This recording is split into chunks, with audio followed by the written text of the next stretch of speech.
Hello everyone, welcome to break time classes.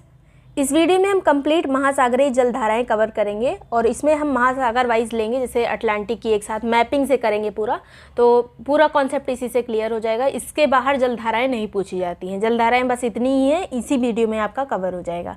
और ये आने वाले यूपीपीसीएस आरओ एआरओ सभी एग्जाम के लिए इंपॉर्टेंट होगा। आपने देखा होगा कई बार क्वेश्चन यहाँ से पूछा जा चुका है, लगभग हर साल एक क्वेश्चन तो रहता ही है यहाँ से। और इस समय जो टॉपिक चल रहे हैं लगभग ऐसे ही टॉपिक चल रहे हैं, तो उसका भी प्लेलिस्ट आपको डिस्क्रिप्शन में मिल जाएगा, वहाँ जाके आप जो सभी वीडियोस रिसेंट वाले हैं उसको ज़रूर देख लीजिए। बाकी मैपिंग वाले वीडियो भी देख लीजिएगा जो डिस्क्रिप्शन में दिया हुआ है। ये महासागरीय धाराएं से क्वेश्चन आपने प्रीवियस ईयर अगर पेपर देखा होगा तो लगभग हर साल आपको कोई ना कोई क्वेश्चन मिलेगा इसमें मैचिंग करने को, या फिर आपको थोड़ा कॉन्सेप्ट लगा के क्वेश्चन लिखना होगा। कौन सी गर्म जलधारा है, निम्न में से कौन सी गर्म जलधारा नहीं है, इस तरह से भी क्वेश्चन पूछे जाते हैं। और अगर मैप क्लियर रहेगा तो आपको ज़्यादा रटने की भी ज़रूरत नहीं पड़ेगी।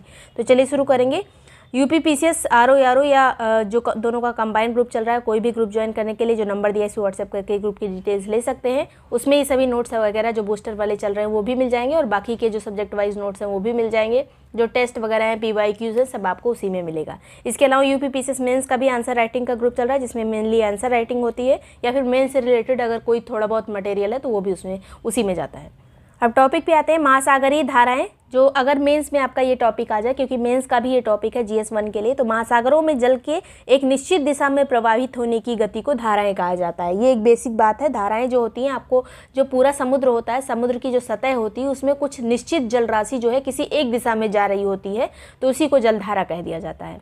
महासागरीय धाराओं की उत्पत्ति के कारक इस तरह से प्री में भी कई बार क्वेश्चन पूछे जा चुके हैं, और ये जो है स्टेटमेंट में भी इस तरह से क्वेश्चन पूछे जाते हैं। जैसे कोई जब आपको यूपीपीसीएस में पेपर मिलता है तो उसमें एक आध लाइन में कोई फैक्ट रहता है, जैसे कोई धारा का नाम दे दिया गया है कि ये गर्म जलधारा या फिर ये इस महासागर की धारा है, और कोई एक उसमें कॉन्सेप्ट दे दिया गया है, जैसे परिभ्रमण का इस पर प्रभाव पड़ता है, पृथ्वी के परिभ्रमण का, तो ये भी इस पर प्रभाव पड़ता है। जितने भी कारक हैं यहाँ पर लिखे हुए हैं, जैसे जो धाराएं घूम जाती हैं उत्तरी गोलार्ध में इधर को, दक्षिणी गोलार्ध में इधर को, ये सब कोरियोलिस बल के कारण होता है, जो कि पृथ्वी अपनी धुरी पे घूर्णन कर रही है, तो ये भी जलधाराएं भी घूम जाती हैं। ये सब इसके उत्पत्ति के कारण है, दिशा मोड़ने के कारण है। इसके अलावा तापमान में भिन्नता भी इसका कारक बनती है। कम तापमान से ज़्यादा तापमान की ओर जल जाता रहता है तो वो एक धारा बन जाती है, धारा का निर्माण कर देता है सतह पर। तो तापमान के कारण भी ये होता है। घनत्व के कारण भी जो है धाराओं की उत्पत्ति होती है। वायुदाब के कारण होती है, जहाँ पे ज़्यादा दाब पड़ता है वहाँ से जल जो है दूसरी साइड चला जाता है। फिर वाष्पीकरण के कारण भी इसका कारक बनता है उत्पत्ति का। वर्षा का प्रभाव भी इसकी उत्पत्ति का कारक है। थोड़े बहुत ये सभी कारक जिम्मेदार होते हैं किसी भी धारा की उत्पत्ति के लिए। तो इस तरह से क्वेश्चन आपका बन सकता है। ये आपका उस मेंस के लिए भी इंपॉर्टेंट है, आपको ये सब थोड़ा सा एक्सप्लेन भी करना पड़ेगा। और प्री के लिए आपको सीधे सीधे ऐसे ही क्वेश्चन कई बार पूछा जा चुका है कि निम्न में से कौन सा धाराओं की उत्पत्ति के कारक में शामिल है, कौन सा शामिल नहीं है, इस तरह से क्वेश्चन आता है। नेक्स्ट यहाँ पर महासागरीय धाराओं की दिशा परिवर्तन के कारक। तट की दिशा, तट की अगर कोई भी महासागर है उसकी वो जो है स्थलों से भी लगता है, महाद्वीपों से भी लगता है, तो उसका तट कैसा है, कटा फटा तट है तो उसी हिसाब से घूम जाती है। कोई बीच में द्वीप आ गया तो एक दूसरी धारा बन जाती है। इस तरह से जो है तट की दिशा और आकार भी इसके लिए जिम्मेदार होता है दिशा मोड़ने के लिए। तलीय स्थलाकृतियाँ वही चीज़ है कि कैसा उसका तल है। फिर मौसमी परिवर्तन, जैसे मौसम में परिवर्तन होता है तो उस तरह से भी धाराओं की दिशा में थोड़ा बहुत परिवर्तन होता है। जैसे अभी जो है हमारे यहाँ कर्क रेखा पर गर्मी पड़ रही है, उधर मकर रेखा पर एकदम सर्दी पड़ रही है, तो थोड़ा बहुत खिसकाव भी होता है, तो इससे भी दिशा परिवर्तन होता है। पृथ्वी के परिभ्रमण से भी दिशा परिवर्तन होता है, जो कि घूमती है अपनी धुरी पर। नेक्स्ट यहाँ पे बात करेंगे, धाराओं की दो तरह की होती हैं, गर्म और ठंडी। तो मुख्यतः आपको ये चीज़ ध्यान रखनी है कि मुख्यतः 0 डिग्री यानी भूमध्य रेखा से जो ध्रुवों की ओर जा रही होगी धारा वो गर्म होगी, और जो ध्रुवों से भूमध्य रेखा की ओर आ रही होगी वो ठंडी होगी। जैसे ये है, ये ध्रुव है, ये 90 डिग्री, इधर 90 डिग्री, ये है 0 डिग्री, तो जो इधर से आ रही होगी वो मुख्यतः ठंडी होगी क्योंकि ध्रुवों से आ रही है, और जो यहाँ से जा रही होगी वो गर्म होगी क्योंकि ये 0 डिग्री से जा रही है और भूमध्य रेखा हमेशा गर्म रहती है। तो इस तरह से आपको याद रखना है। अब सबसे पहले अटलांटिक महासागर की जलधाराएं, तो पहले यहाँ पर गर्म और ठंडी देख लेते हैं, फिर मैप से क्लियर करेंगे। वहाँ पे आपको एकदम से क्लियर हो जाएगा मैप में कि कौन सी गर्म है कौन सी ठंडी, रटना भी नहीं पड़ेगा। तो गर्म में यहाँ पे आ जाएगी उत्तरी विषुवतीय रेखीय या फिर उत्तरी विषुवतीय धारा, इसको दोनों कहा जा सकता है। फिर दक्षिण विषुवतीय धारा, फ्लोरिडा की धारा गर्म है। इसके अलावा गल्फ स्ट्रीम हो गया, फिर इर्मिंजर की धारा, नॉर्वे धारा और ब्राज़ील धारा। यहाँ पर दो धाराओं में थोड़ा सा कन्फ्यूज़न होता है हमेशा कि इर्विंजर और नॉर्वे, ये जो दोनों जलधाराएं हैं, क्योंकि थोड़ा सा ध्रुवों के करीब है, तो ये गर्म है या फिर ठंडी है, तो ये गर्म जलधाराएं हैं, ये भी मैप में क्लियर करेंगे। फिर आती है ब्राज़ील, ये भी गर्म जलधारा है। फिर यहाँ पर ठंडी जलधाराओं में आती है अटलांटिक महासागर की, ये भी है कनारी जलधारा, लेब्राडोर, फॉकलैंड धारा, फिर दक्षिण अटलांटिक धारा और बेंगुला धारा। अब यहाँ से आपको बिल्कुल याद नहीं हुआ होगा अगर आपने पहले नहीं पढ़ा है तो, लेकिन इस मैप से क्लियर हो जाएगा। अब देखिए यहाँ पर ये महाद्वीप बने हैं, ये उत्तरी अमेरिका है, ये दक्षिणी अमेरिका है, ये यूरोप है, ये अफ्रीका है, और इसके बीच में जो ये है पूरा, ये है अटलांटिक महासागर। बीच वाला जो था ये है अटलांटिक महासागर। अब ये है 0 डिग्री, यहाँ पे हो गया 0 डिग्री, ये पूरी जो रेखा जा रही है ब्राउन कलर की, 0 डिग्री अक्षांश रेखा हो गई, जिसको कहते हैं विषुवत रेखा, या फिर इसी को भूमध्य रेखा भी कहा जाता है। तो जब विषुवत रेखा इसका नाम है, तो इसी के नाम पे इस वाली धारा का नाम, जहाँ से इसकी उत्पत्ति हो रही है, इस वाली धारा का नाम हो गया उत्तर विषुवतीय धारा। यहाँ वाली जो भूमध्य रेखा वाली जितनी भी धाराएं होंगी किसी भी महासागर में, उसको उत्तर विषुवतीय और दक्षिण विषुवतीय ही कहा जाएगा। ये हो गई उत्तर विषुवतीय, ये हो गई दक्षिण विषुवतीय जलधारा। अब ये जो विषुवत रेखा के पास है, इधर को जा रही है, ऊपर को जा रही है, तो ये कैसी होगी, गर्म जलधारा होगी। और इसके बाद यहाँ पर आकर इसका नाम हो जाता है एंटिलीज जलधारा। तो एंटिलीज कैसी है, गर्म है। अभी देखिए ध्रुवों की तरफ ही हम बढ़ रहे हैं। ये भी हो गई गर्म जलधारा, ये भी हो गई गर्म जलधारा। और यहाँ पर क्योंकि एक फ्लोरिडा नाम की जगह है, फ्लोरिडा शहर है USA का, तो फ्लोरिडा से होकर ये जलधारा जा रही है, तो इसका नाम हो जाता है फ्लोरिडा की धारा। फ्लोरिडा की धारा इस जगह पर ये बहती है। तो कभी कभी पूछ लिया जाता है कि फ्लोरिडा के पास कौन सी जलधारा बहती है, फिर कैरेबियन सागर से होकर निम्न में से कौन सी जलधारा जाती है। तो यहाँ पर कैरेबियन सागर है, आपको पता होगा, तो यहाँ से ये फ्लोरिडा जा रही है। फिर आगे जो है गल्फ स्ट्रीम जा रही है, यही गर्म जलधारा की सबसे बड़ी गर्म जलधारा अगर पूछा जाए तो गल्फ स्ट्रीम है। ये है गल्फ स्ट्रीम, ये भी गर्म जलधारा है। देखिए ये भी ध्रुवों की ओर ही जा रही है, तो ये गर्म जलधारा हो गई। अब इधर से एक धारा आ रही है, यहाँ से, ये ब्लू कलर में जितनी है वो ठंडी है। जो ब्लू कलर से इधर जो आ रही है, इसका नाम है लेब्राडोर जलधारा। लेब्राडोर जलधारा देखिए ये ठंडी जलधारा है, और इधर गल्फ स्ट्रीम जा रही है, ये गर्म है। तो इस जगह पर जो है ठंडी और गर्म जलधारा मिलती हैं। तो जहाँ पे ठंडी और गर्म जलधारा मिलती है, वहाँ पे मछलियाँ और बाकी जो वनस्पतियाँ होती हैं बहुत ज़्यादा पाई जाती हैं। तो इस तरह से क्वेश्चन पूछा जा चुका है कि कहाँ पर सबसे ज़्यादा वनस्पति प्रकार और मछलियों की प्रजातियाँ पाई जाती हैं। तो जहाँ पर गर्म और ठंडी जलधारा मिलती है, और यहाँ पर जो है सबसे ज़्यादा इसी को माना जाता है, एक बैंक माना जाता है फिशेज़ का और वनस्पतियों का। तो लेब्राडोर और गल्फ स्ट्रीम यहाँ पर मिलती है। फिर यही जब आगे जाती है ये वाली जलधारा, आगे जाकर इसको कनारी जलधारा कहा जाता है। जब ये मुड़ जाती है तो इसको कहते हैं कनारी जलधारा। कनारी जो है ये ब्लू कलर से बनी हुई है, तो ये जो है यहाँ पर कनारी द्वीप से भी हैं, तो ये जो है ठंडी जलधारा हो जाती है। इधर वाली जो आ रही है ये ठंडी जलधारा। अभी एक तो यहाँ से मुड़ गई, एक यहीं पर जब ये आगे बढ़ जाती है, एक तो यहाँ से मुड़ गई, एक जब ये आगे बढ़ती है तो इधर जो है ये ग्रीनलैंड के पूर्व से निकल जाती है। देखिए ब्लू कलर इसका हो गया है, ये पूर्वी ग्रीनलैंड में, पूर्वी ग्रीनलैंड जो है ठंडी जलधारा है, ये याद रखिएगा। यहाँ पे ब्लू कलर से बनी है, ये ठंडी जलधारा है। एक बाकी सब जगह तो आपने देखा होगा इधर से जो इधर जाती है या इधर से इधर आती है, तो इधर वाली गर्म होती है, इधर वाली ठंडी होती है। लेकिन ये वाली जलधारा जो है पूर्वी ग्रीनलैंड, क्योंकि यहाँ पर लेब्राडोर भी मिल गई थी, ये ठंडा प्रदेश भी है, तो यहाँ पे वाली ये जो है ये बहुत ठंडी हो जाती है, पूर्वी ग्रीनलैंड। तो पूर्वी ग्रीनलैंड अगर पूछा जाए तो मैप ऐसा ही बनेगा, इधर को ही जाएगी, लेकिन ये जो है ठंडी जलधारा है। तो कुछ अपवाद भी होते हैं, वो अपवाद आपको ज़रूर याद रखने चाहिए। फिर एक धारा जा रही है ये वाली, यहीं से एक धारा जो है अलग हो जाती है, इसको कहते हैं नॉर्वेजियन धारा। तो यहाँ के हिसाब से ये गर्म रहती है, ये वाली नॉर्वेजियन जो है ये गर्म जलधारा है। बस कुछ चीज़ें आपको रटनी पड़ेंगी। नॉर्वेजियन गर्म है। इधर जो ये इरमिंजर आ रही है, वैसे तो इरमिंजर को ठंडा होना चाहिए, लेकिन ये जलधारा देखिए यहाँ पे थोड़ा सा ये मुड़ती है और इरमिंजर जो है ये गर्म जलधारा बन जाती है, क्योंकि यहाँ पे बहुत ठंडी जलधारा है एक पूर्वी ग्रीनलैंड, इसलिए ये वाली इसके हिसाब से गर्म रहती है। कोई चीज़ें अगर आप देखें तो कोई चीज़ कम ठंडा होता है, कोई ज़्यादा ठंडा होता है, ठंडा दोनों है, लेकिन उसके हिसाब से वो गर्म है। तो इसीलिए धाराएं भी गर्म और ठंडी इसी तरह से हो जाती है। इरमिंजर जो है गर्म जलधारा हो जाती है, नॉर्वेजियन भी गर्म हो जाती है, और पूर्वी ग्रीनलैंड जो है ठंडी जलधारा हो जाती है।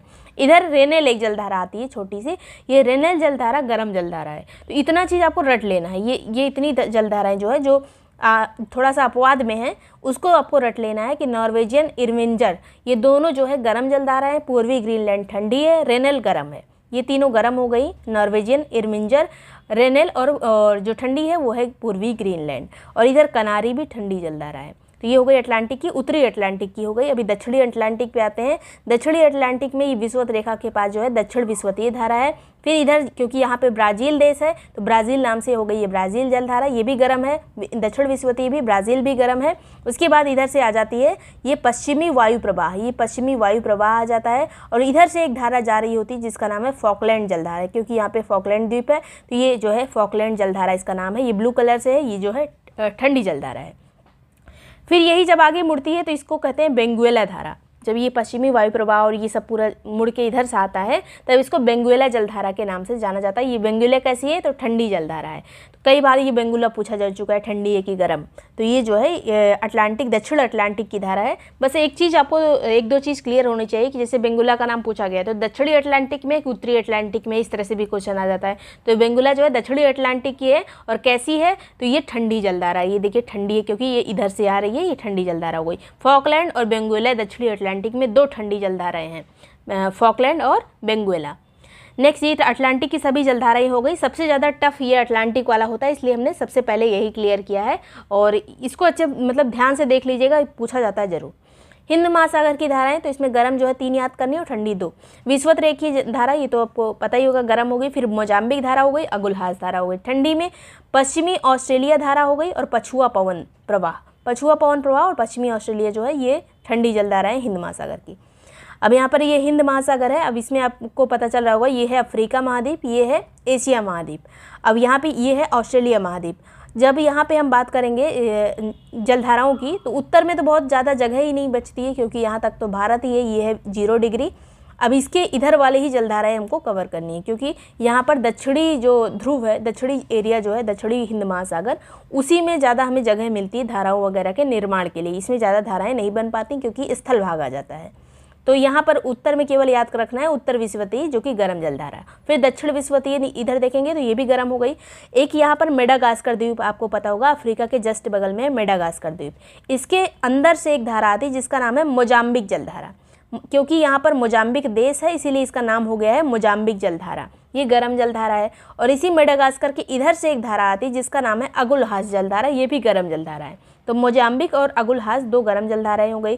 फिर पश्चिमी पवन प्रवाह, क्योंकि यहाँ ध्रुव होते हैं और यहाँ पे जो जलधाराएं बहती हैं जो पवन के प्रवाह से बहती हैं वो मुख्यतः ये ठंडी ही रहती हैं। तो ये हो गई पश्चिमी पवन प्रवाह। फिर यहाँ पे आके ये वाली जो है ये भी ठंडी ही रहेगी, पश्चिमी ऑस्ट्रेलिया जलधारा, क्योंकि ये ऑस्ट्रेलिया महाद्वीप है, इसके पश्चिम में स्थित है। तो ये हो गई पश्चिमी ऑस्ट्रेलिया जलधारा।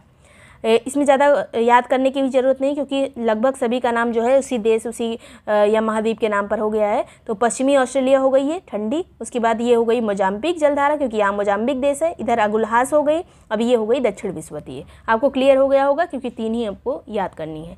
फिर प्रशांत महासागर की जलधाराएँ गर्म वाली कौन कौन सी हैं? उत्तर विषुवतीय, दक्षिण विषुवतीय, फिर क्यूरोसियो जलधारा, अल्यूसियन जलधारा, सुसीमा जलधारा और पूर्वी ऑस्ट्रेलिया धारा, ये हो गई गर्म। अब ठंडी कौन सी है? Oyashio, Kuril, California, Peru Humboldt. ये जो ठंडी वाला है क्योंकि 4 ही हैं, इसको एकदम रट लीजिए। प्रशांत महासागर की 4 ठंडी जलधाराएं कौन कौन सी? ओयासियो, क्यूराइल, कैलिफोर्निया, पेरू या फिर हम्बोल्ट जलधारा। एक ही का नाम है, मतलब पेरू या फिर हम्बोल्ट जलधारा। अब यहाँ पे देखेंगे, देखिए जब हम मैप देखते हैं तो ये वाला एरिया जो है प्रशांत महासागर वाला एरिया, आधा हमें इधर दिखता है, आधा हमें इधर दिखता है।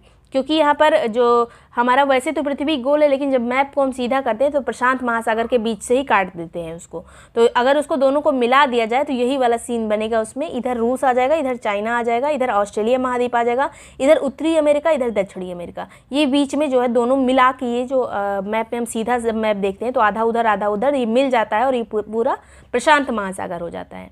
तो अभी यहाँ पे देखेंगे उत्तरी प्रशांत की जलधाराएं। सबसे पहले उत्तरी प्रशांत की शुरुआत होगी उत्तर विषुवतीय धारा से, ये गर्म जलधारा है।